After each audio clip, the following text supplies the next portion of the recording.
आज निश्चित भाव में पूर्वतन मंत्री आमर देवाशीष भाई आम सांगरे पूर्वतन विधायक अताबिरार आमर महानंद अन्नपूर्णा भौणी आम सामाजिक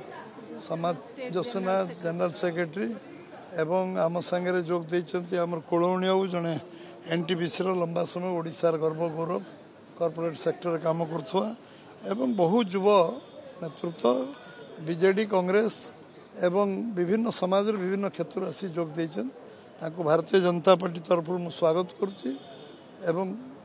अभिनंदन जनाऊँगी जेभली एक ओडिशार जितेबाला गोटे भ्रष्ट शासन अवसान होगा जाऊँगी से समय से आम सहित सामिल होती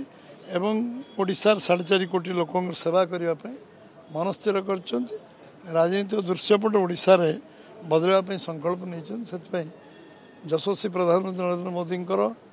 जो 10 वर्षर सफलतार कहानी एवं समस्त को आज प्रभावित कर आज आम बीजेपी रे को योगदान करइछु एवं समानकर निश्चय अनुभव अनुभूति अभिज्ञता कठिन परिश्रम विगत वर्ष मानकर काम करथिबा जो आमको निश्चय दल बढ़िबार सहायक हम एवं निश्चित भाव में आशावादी भारतीय जनता पार्टी शक्तिशाली हम मिश्रण कर।